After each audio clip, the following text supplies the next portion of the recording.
인류는 아주 오래전부터 하늘을 날고 싶었습니다. 고대 그리스 신화의 이카로스가 새들의 깃털과 벌집의 밀랍으로 큰 날개를 만들어 하늘 높이 올라가다가 태양열로 인해 밀랍이 녹아 추락하는 이야기는 유명하죠. 참고로 이거 말이 안 되는 겁니다. 고도가 높아질수록 기온이 낮아지기 때문에 오히려 밀랍이 더 딱딱하게 굳었을 겁니다. 태양 복사열 때문에 뜨거워지려면 성층권 중간권을 뚫고 상공 80km 10권까지 가야 합니다. 게다가 퍼덕거리면서 공기를 밀어내는 방식으로는 이카로스 할아버지가 와도 고도 30km를 절대 넘지 못합니다. 잡설이 길었군요. 아무튼 초기 인류는 새를 모방해서 비행하려 했습니다. 르네상스 시대 다빈치의 스케치에선 발로 날개를 움직이는 인력 비행장치와 회전 날개를 사용한 헬리콥터형 비행체가 등장하는데요. 실제 제작에는 이르지 못했지만 이처럼 인류는 비행 원리를 과학적으로 이해하고 실행하려 했습니다. 하지만 사소한 문제가 있었죠. 복잡한 기계를 이용한 비행은 아직 시기상조였던 겁니다. 그럼 좀 더 간단한 방법은 없을까요? 1780년대 프랑스의 몽골피의 형제는 모닥불 위에서 말리던 세탁물을 발견하는데요. 이때 뜨거운 열에 의해 볼록한 주머니를 형성하며 떠오르는 것을 목격하고 이걸 활용한 비행기구를 만들기로 합니다. 공기가 뜨거워지면 분자 사이 간 거리가 멀어지고 밀도가 낮아지니 주변 공기보다 가벼워 위로 뜨는 겁니다. 형제는 직물과 종이를 활용해 기낭을 만들고 아래쪽에서 불을 피워 띄우는 열기구를 만들었습니다. 그리고 고위 정부 인사를 초청해서 선보였죠. 고도 2km까지 올라간 열기구는 통 가까이 비행에 성공했고 프랑스 국왕 루이 16세도 이 사실을 알게 됩니다. 이후 화려한 고급 벽지로 만든 열기구를 루이 16세 앞에서 직접 시연했는데요. 이때 작은 소형 동물을 태워서 하늘로 올렸습니다. 다행히 동물들은 무사히 생還했죠. 이 성공으로 루이 16세는 사람을 태워도 된다고 허가해주고 형제의 친구 로즈가 파리 상공에서 최초의 유인 비행에 도전합니다. 무려 상공 900m에서 9km 거리를 25분간 성공적으로 비행했죠. 이 소식은 유럽 여러 나라에 퍼지고 대열기구의 시대가 시작됩니다. 하지만 사소한 문제가 있습니다. 계속 불을 피워야 하는 데다가 원하는 방향으로 가기 힘들었던 거죠. 그렇다면 발상을 바꿔서 매번 불을 피우는 대신 애초에 공기보다 가벼운 기체를 기낭 내부에 채워넣으면 되겠죠? 그리고 추진력을 위해 프로펠러를 달면 우리가 원하는 방향으로 갈 수 있습니다. 1852년 프랑스 기술자 앙리 지파르는 럭비공 모양의 거대한 기낭에 공기보다 가벼운 수소가스를 채우고 아래쪽에 증기 엔진과 프로펠러를 설치했습니다. 여기에 돈 모양의 방향타를 이용해 조종이 가능하도록 했죠. 이게 바로 인류 최초의 조종 가능한 비행선 디리지블입니다. 참고로 디리지블은 고유명사가 되어 판타지나 스팀펑크 장르에서 자주 등장하죠.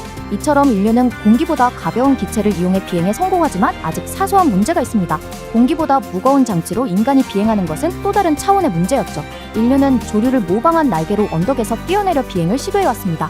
물론 비행 원리에 대한 이해가 부족했으니 지면에 처박는 경우가 대부분이었죠. 하지만 1800년대 영국의 공학자 조지 케일리는 비행에 작용하는 4가지 힘을 정확하게 분석했습니다. 날개가 만드는 양력, 기체를 앞으로 나아가게 하는 추력, 수직 방향으로 내려가려는 중력, 수평 진행 방향을 방해하는 항력. 케일리는 이 4가지 힘이 서로 어떻게 균형을 이루는지 과학적으로 정리했고 인류 최초로 비행 원리를 정의합니다. 이 이론을 바탕으로 1849년에 직접 글라이더를 제작했죠. 양력을 담당하는 주날개, 기체의 자세를 안정시키는 수평수직 꼬리날개, 방향을 조종하는 러더, 게다가 이착륙을 위한 랜딩 기어까지 달려있는데요. 즉 비행을 이루는 요소가 역할에 따라 분리된 겁니다. 현대 비행기의 기본 구성이 이제 완성된 거죠. 이후 이걸 계승한 독일 공학자 오토 릴리엔탈은 케일리의 이론을 한 단계 더 발전시킵니다. 수천 회에 달하는 활공 실험을 통해 날개 곡률에 따라 양력이 어떻게 달라지는지를 체계적으로 정리했고 상승 기류를 활용해서 글라이더의 비행 시간을 확장시키는 방법도 고안했습니다. 이제 여기에 동력기관을 사용한 프로펠러만 장착하면 드디어 비행기가 탄생하겠죠? 19세기 중반 여러 발명가들도 같은 생각을 했습니다. 글라이더는 이미 날고 있었고 필요한 건 지속적으로 속도를 만들어줄 동력뿐이었으니까요. 당시 가장 현실적인 동력원은 증기기관이었습니다. 이미 기차와 선박에서 그 성능이 입증된 기술이었고 프로펠러를 돌릴 힘도 충분해 보였습니다. 영국의 발명가 하이럼 맥심은 181마력으로 당시로서는 엄청난 출력을 가진 증기기관 2개를 탑재한 비행기를 제작했는데요. 출력만 따지면 현대 경비행기랑 비슷하죠? 하지만 사소한 문제가 있습니다. 증기기관이 너무 무거웠던 겁니다. 하이럼 맥심의 비행기는 증기 시스템 무게만 2톤으로 땅에서 짧게 떠오르긴 했지만 제대로 된 비행은 아니었죠. 이 시점에서 비행의 문제는 명확해집니다. 날개도 있었고 비행 원리도 이해했고 추진력도 있었습니다. 하지만 하늘로 올라가기엔 엔진이 너무 무거웠던 거죠. 이때 등장한 게 왕복형 내연기관입니다. 연료의 폭발을 이용해 회전력을 만들어내는 내연기관은 훨씬 가볍고 즉각적인 출력 조절이 가능했습니다. 여러 발명가들이 피스톤 엔진을 이용해 동력 비행에 도전했지만 아직도 사소한 문제가 있었습니다. 바로 비행기를 어떻게 조종할 것인가였죠. 글라이더보다 훨씬 무거운 동력 비행기는 한번 균형을 잃으면 회복하기조차 어려웠습니다.